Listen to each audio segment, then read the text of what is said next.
Hi friends, మా వీడియోలు మీకు నచ్చితే మా ఛానల్ని సబ్స్క్రైబ్ చేసి బెల్ ఐకాన్ నొక్కండి. Thank you. Hi friends, Sundarakanda 21వ భాగం మొదలు పెడదాం. హనుమంతులు వారి చేతిలో అక్షకుమారుడు హృదయ విదారకంగా మరణించాడనే వార్త రావణుడికి వినిపించింది.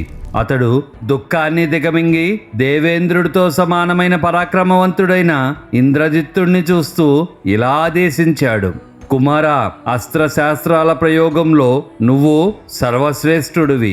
నువ్వు సురులకు అసురులకు కూడా దుఃఖాన్ని వాటిల్లేలా చేసిన మేటివి. తపస్సు చేసి బ్రహ్మదేవుణ్ణి మెప్పించి గొప్ప దివ్యాస్త్రాలు సంపాదించావు. నీ రణ కౌశల్యాన్ని ఇంద్రాది దేవతలు సైతం చెవి చూసి ఉన్నారు. అసురులు, దేవేంద్రుడు అండలో ఉన్న సురులు, మరుద్గణాలు సైతం నీ అస్త్ర సంపత్తి ముందు యుద్ధరంగంలో నిలబడలేక పరుగులు పెట్టారు కదా. ముల్లోకాల్లోనూ నీ చేతిలో పరాజితుడు కానివాడు మచ్చుకి ఒక్కడు కూడా లేడు. నీ భుజబల పరాక్రమాలు, అపారమైన తపోబలం నీకు సదా రక్షణ కవచాలుగా విరాజిల్లుతున్నాయి. సమయ సందర్భాలకు అనుగుణంగా కార్యాన్ని సాధించడంలో నువ్వు ప్రజ్ఞాశాలివి. యుద్ధంలో నువ్వు ప్రదర్శించే పరాక్రమానికి సాధ్యం కానిదంటూ ఏమీ లేదు. బుద్ధి కౌశల్యంతో ఆలోచించి నువ్వు సాధించలేని కార్యం కూడా ఏదీ లేదు. నీ అస్త్రాల పాటవం, బలపరాక్రమాల గురించి తెలియనివాడు ముల్లోకాల్లోనూ ఎవడూ లేడు. తపోబల సంపత్తిలోనూ, బలపరాక్రమాల్లోనూ, అస్త్రశాస్త్ర ప్రయోగాల్లోనూ, కౌశల్యంలోనూ నువ్వు నాకు సమానుడివి. యుద్ధరంగంలోనూ నిలబడితే చాలు, విజయం తథ్యమని గట్టి నమ్మకం కలిగి నిశితంగా ఉంటాను. రాక్షసులు యావత్ మందిని, జంబుమాలిని, మహావీరులైన అమాచుల పుత్రులు 7గురిని, ప్రధాన సేనా నాయకులు 5గురు, రథగజ తురక పదాతి దళాలతో సహా రణరంగంలో మృత్యువాత పడ్డారు. నీకు సోదరుడు, మనందరికీ ప్రీతిపాత్రుడైన అక్షకుమారుడు కూడా మరణించాడు. ఓ శత్రు సంహారక, నీ బలశౌర్యాల పట్ల నాకున్నంత నమ్మకం ఎన్నడూ వారిలో ఉన్నది లేదు.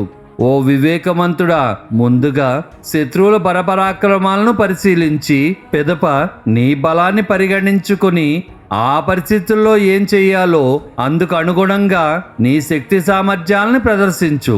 అస్త్రవేత్తల్లో అగ్రగణ్యుడా, శత్రువులను అనగదొక్కే సామర్థ్యం గల నువ్వు మన సేనలు నశించిన తీరులో ఎత్తుగడలు పన్నిన ఆ శత్రు బలపరాక్రమాలని సమీక్షించుకుని కర్తవ్యం నిర్వహించు.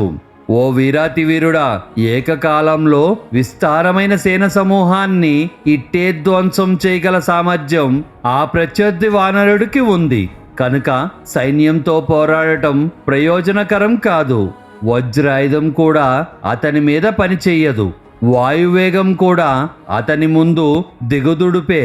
అతను ప్రజ్వలిస్తున్న అగ్ని. సాధారణమైన యుద్ధ పద్ధతులు అతని విషయంలో వ్యర్థం. నేను చెప్పిన విషయాలను గురించి బాగా యోచించి ఆత్మస్థైర్యంతో ఏం చెయ్యాలో తీర్మానించుకో. కఠోర తపస్సులతో నువ్వు సంపాదించుకున్న దివ్యాస్త్రాలను స్మరించుకుని పోరాటానికి ఉద్యమించు. నిశితంగా కార్యసాధన పూర్తి చేయి.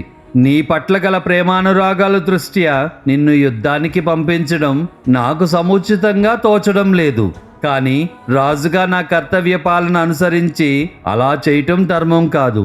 ఓ శత్రు సంహారక, యుద్ధ రంగంలో వివిధ శాస్త్రాస్త్రాల ప్రయోగంలో కోవిదుడై ఉండాలి. అంతేకాదు, యుద్ధంలో విజయాన్ని ఆకాంక్షిస్తూ దాన్ని అంతిమ లక్ష్యంగా పరిగణించాలి. మహావీరుడు, దేవతలకు దీటైన దివ్య ప్రభావం గలవాడైన ఇంద్రజిత్తుడు తండ్రి హితవచనాలను సావధానంగా ఆలకించి యుద్ధం చేయటానికి కృతనిశ్చుడై తండ్రి రావణుడికి ప్రదక్షిణ చేశాడు. తర్వాత అతని ఆత్మీయులందరూ ప్రశంసిస్తుండగా ఇంద్రజిత్తుడు సమాధికోత్సాహుడై రణరంగానికి బయలుదేరాడు. ఇంద్రుడితో సమానమైన పరాక్రమం గల ఇంద్రజిత్తుడు కాలగమనానికి అడ్డులేని రథాన్ని అధిరోహించాడు. ఆ రథానికి గరుత్మంతుడికి దీటైన వేగం గల తెల్లని వాడైన కోరలు ఉన్న 4 సింహాలు లాగుతున్నాయి. రజికుడు, ధనుర్ధారుల్లో సర్వశ్రేష్ఠుడు, సర్వ అస్త్రాల ప్రయోగంలో కోవిదుడు, అస్త్ర విద్యలో పారంగతుడు అయిన ఇంద్రజిత్తుడు తన రథం మీద అమిత వేగంగా హనుమంతుల వారు ఉన్న అశోకవన ముఖద్వారం వద్దకు చేరాడు. ఇంద్రజిత్తుడి రథచక్రాల చప్పుడు, అతని ధనుష్టాంకారం విని తనకు దీటైన మహావీరుడు ఇప్పటికైనా యుద్ధానికి వస్తున్నాడని హనుమంతుల వారు సంతోషపడ్డారు. యుద్ధ విద్యల్లో పారంగతుడైన ఇంద్రజిత్తుడు మహా అద్భుతమైన ధనుస్సును, వాడి అయిన ములుకులు గల బాణాలని చేతబట్టుకుని హనుమంతుల వారిని ఎదుర్కోవడానికి సిద్ధమయ్యాడు. సమరోత్సాహభరితుడై ధనుర్బాణాలు ధరించి ఇంద్రజిత్తుడు యుద్ధానికి ఉద్యుక్తుడవుతుండగా దిక్కులు పక్కటిల్లేలా క్రూరమృగాలు పలు విధాలుగా అరవసాగాయి. ఆ సమయంలో నాగులు, యక్షులు, జ్యోతిష్యకరంలో సంచరించే మహర్షులు, సిద్ధులు అక్కడ గుమిగూడారు.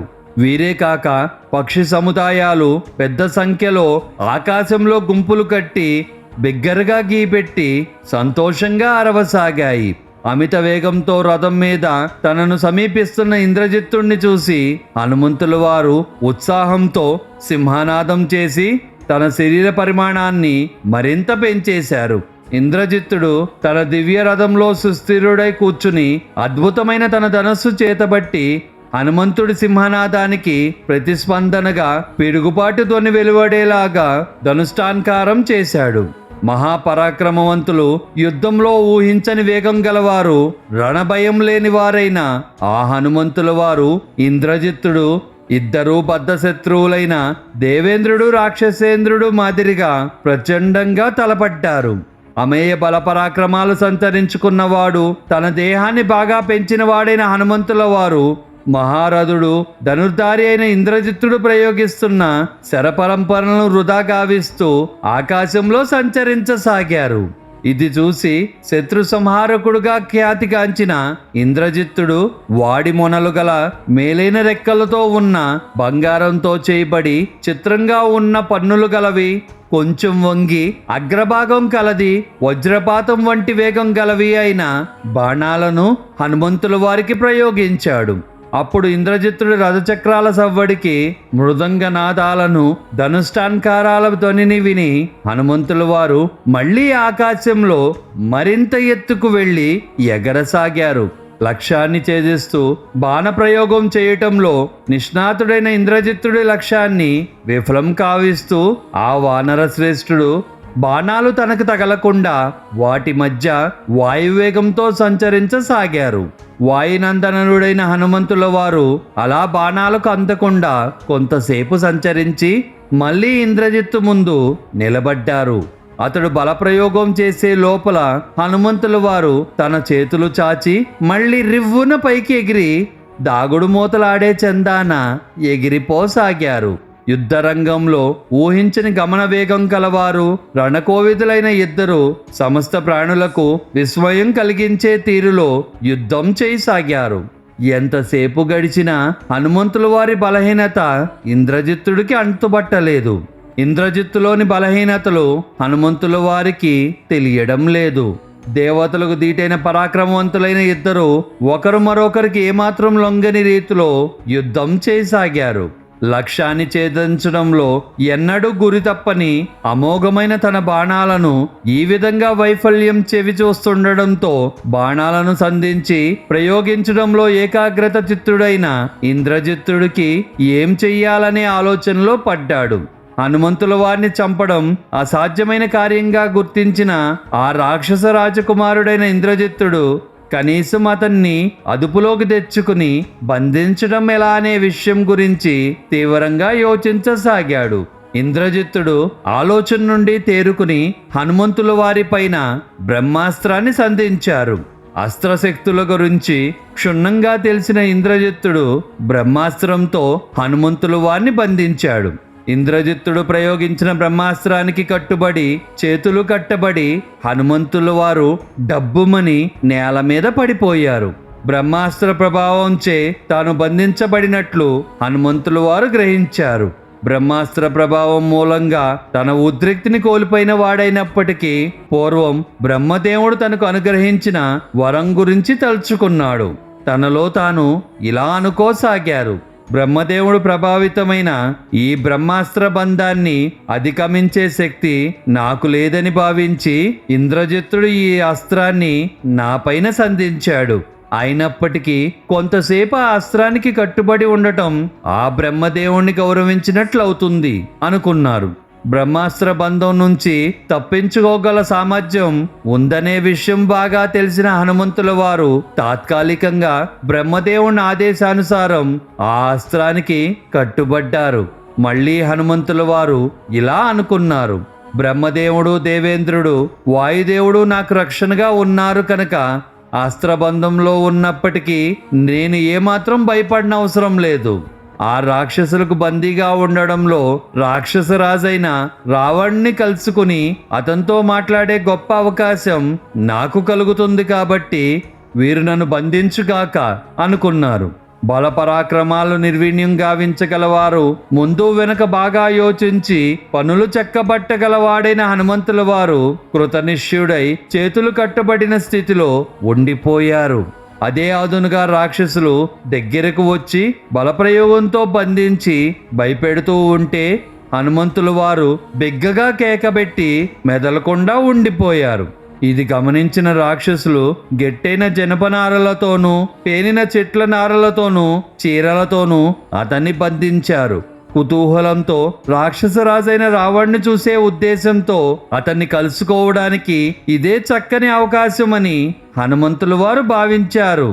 ఆ కారణంగా శత్రువులు బంధిస్తూ ఉంటే కిమ్మనకుండా ఊరుకున్నారు. మహాపరాక్రమవంతుడైన హనుమంతుణ్ణి రాక్షసులు నారచీరలతో బంధించగానే బ్రహ్మాస్త్ర బంధం తొలగిపోయింది.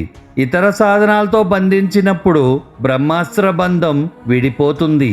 నారచీరలతో బంధించి హనుమంతుడిని బ్రహ్మాస్త్ర బంధం నుండి విముక్తుణ్ణి చేయటం ఇంద్రజిత్తుడు గుర్తించి చింతిస్తూ ఇలా అనుకున్నాడు, ఇతర సాధనాలతో బంధితుడైన వాడిని విడిచిపెడుతుంది కదా. అయ్యో, బ్రహ్మాస్త్ర మంత్ర విధానం తెలియని మూర్ఖులైన ఈ రాక్షసులు యోచించకుండా ఆ మహత్కార్యాన్ని వ్యర్థం చేశారు.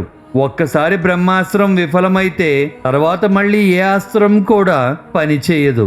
అందువల్ల అందరం పెద్ద చిక్కులో పడ్డాం కదా. బ్రహ్మాస్త్ర బంధం నుండి తాను విడివడినట్లు హనుమంతుల వారు రాక్షసులకు తెలియనివ్వలేదు. కనుక తనను రాక్షసులు బాధిస్తూ బంధించి ఈడ్చుకుని పోతూ ఉంటే యథాలాపంగా ఉండిపోయారు. క్రూరులైన రాక్షసులు పిడికిలతో పొడుస్తూ కర్రలతో బాదుతూ ఆ వానర వీరుడైన హనుమంతుణ్ణి రాక్షసరాజైన రావణుడి సమక్షానికి ఈడ్చుకుని పోయారు. శ్రేష్ఠుడైన హనుమంతుల వారు బ్రహ్మాస్త్ర బంధం నుండి విముక్తుడై కేవలం నారచీరలతోనూ జనపనారలతో మాత్రమే అతడు కట్టుబడి ఉన్నాడని ఇంద్రజిత్తుడికి బాగా తెలుసు. అయినప్పటికీ రాక్షసులు హనుమంతుడిని ఈడ్చుకుపోతూ ఉంటే ఇంద్రజిత్తుడు కూడా రావణుడి సమక్షంకి వెళ్ళారు.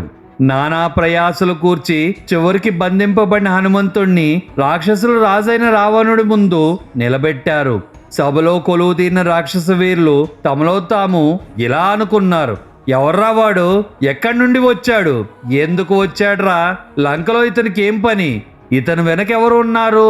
కోపోద్రేకంతో ఊగిపోతూ కొందరు రాక్షసులు ఇతగాడిని చంపండి, సజీవ దహనం చెయ్యండి, భక్షించండి అంటూ ఒకరింకొకరికి చెప్పుకోసాగారు. మహాత్ముడైన హనుమంతుల వారు వాడిగా రాజ్య మార్గాన్ని దాటి అమూల్య రత్నాలచే అలంకృతమైన శోభయమానంగా ఉన్న రావణుడి సభాభవనానికి రావణుడి పాదాల సమీపంలో ఆసీనులై ఉన్న వృద్ధులైన అమాత్యులను చూశాడు. అప్పుడు తేజోరాజమానుడైన రావణుడు సింహాసనం మీద నుండి వికృత రూపులైన రాక్షసులు ఈడ్చుకు వస్తున్న శ్రేష్ఠుడైన హనుమంతుల వారిని చూశారు. రాక్షస రాజైన రావణుడు రోషావేశాలతో కళ్ళు ఎర్రబడగా రావణుడు గుడ్లురుముతూ హనుమంతుల వారిని నకసిక పర్యంతం పరికించి సభలో కొలువు తీరి ఉన్న అనుభవశీలైన మంత్రివర్యులకు ఇతడి గురించి ఆరా తీయండి అని ఆదేశాలు ఇచ్చాడు. ఇక్కడితో సుందరాకాండ 21వ భాగం పూర్తయింది. మళ్ళీ వచ్చే భాగంతో కలుద్దాం. Bye friends.